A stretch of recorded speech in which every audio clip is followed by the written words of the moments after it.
निजामांच्या शोषणातून मराठवाडा मुक्त झाला, स्वतंत्र झाला, पण अजूनही संपन्न झाला. संयुक्त महाराष्ट्रात मराठवाडा अजूनही मागास आहे. शंकरराव चव्हाण, शिवाजीराव पाटील निलंगेकर, विलासराव देशमुख, अशोकराव चव्हाण यांच्या रूपाने आपल्याला 4 मुख्यमंत्री लाभले. राजकीय आघाडीवर अजूनही आपल्याला खूप मोठा पल्ला गाठायचा आहे. या विषयावर मनमोकळी चर्चा करूया. जालना लोकसभा मतदारसंघावर गेली 6 टर्म भाजपाचे खासदार निवडून आले आहेत. 1996 पासून जालना मतदारसंघ भाजपाकडे आहे. यावेळी मात्र जालन्यामध्ये तिरंगी लढत होण्याचे चित्र दिसत आहे. भाजपाचे उमेदवार व सलग 4 टर्म पासून निवडून येणारे रावसाहेब दानवे हे जालन्यातील लोकप्रिय नेते आहेत. भाजपाचे शाखा प्रमुख ते प्रदेशाध्यक्ष सोबतच सरपंच ते खासदार असा दानवेंचा प्रवास आहे. आतापर्यंत त्यांनी 23 निवडणुका लढवल्या, त्यापैकी 22 मध्ये विजय मिळवला आहे. स्थानिक सहकारी संस्थांवर दानवेंचा ठसा आहे. आपल्या वादग्रस्त विधानांनी दानवे कायम चर्चेत राहिले आहेत. शेतकऱ्यांना साले म्हणून संबोधित करणे व नुकतेच पाकिस्तानने भारताचे 40 आतंकवादी मारले या विधानांनी त्यांच्यावर टीकेची झोड उठली. रडे धंदे करू नका. तुरीचं असं झालं, कापसाचं झालं नाही राव, यंदा साल बेकाराचे बिलकुल काढून टाका डोक्यातून. हे का तुम्हाला जिथं सरकार आलं त्यानं काय केलं? मग झेडपीला आल्या कशा 22 जागा? आपल्या कार्यकर्त्यांना लढायचं नाही, आता लढायचं आणि पुन्हा काढायचं नाही तुरीचं गोणा. ते आम्ही पाहू.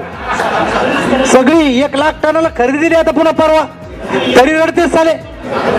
तू जास्त पेपर वाचतो का? हे आजच्या परिस्थितीमध्ये सांगता येत नाही. आपण बघितलं असेल की पाकिस्तानने आपल्या देशातले 40 अतिरेकी मारले आणि देशामध्ये प्रचंड रोष निर्माण झाला. परंतु आपल्या राजकीय चातुर्याने त्यांनी नेहमीच पक्षात आपले वर्चस्व कायम ठेवले आहे. शेतकरी कुटुंबातून आलेले दानवे यावेळीही भाजपाकडनं निवडणुकीच्या रिंगणात उतरणार आहेत. दानवेंना कडवे आव्हान म्हणजे काँग्रेसचे उमेदवार विलास अवताडे.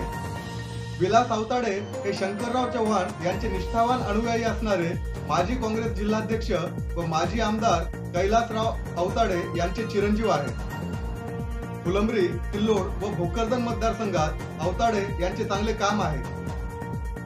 2014ला झालेल्या लोकसभा निवडणुकीत सुमारे 2 लाख मताने अवताडे यांचा पराभव झाला होता.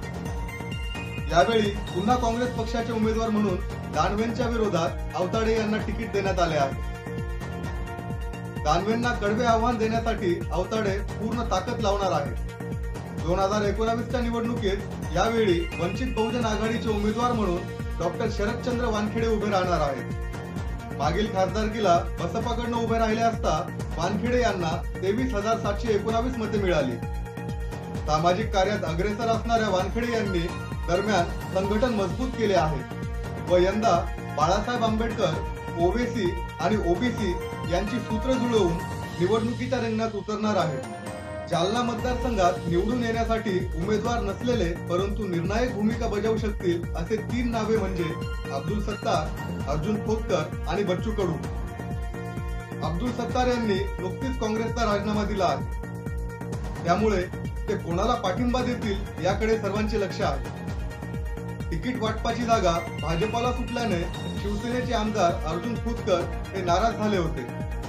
मुख्यमंत्री व उद्धव ठाकरे यांच्या मनधरणीने त्यांनी माघार घेतली खरी, पण युती धर्म पाळतील का यावर दानवेंचे भवितव्य अवलंबून असल्याचे बोलले जात आहे. बच्चू कडू यांनी दानवेंना पाडण्यासाठी स्वतः निवडणुकीला उभे राहू अथवा सक्षम उमेदवाराला पाठिंबा देऊ असे जाहीर केले होते. कुठल्याही परिस्थितीत खासदार दानवे यांना पाडण्याची भूमिका बच्चू कडू यांनी घेतलेली आहे. त्यामुळे यंदाची लढत ही उमेदवार व त्यांच्या पाठीशी असणाऱ्या दिग्गज नेत्यांची आहे. सबस्क्राईब करा आमचे चॅनल आणि बेल आयकॉनवर क्लिक करा. भेटूया पुढील भागात. तोपर्यंत पाहत रहा मराठवाडा टीव्ही, गर्भ संतभूमीचा आवाज मराठवाड्यात.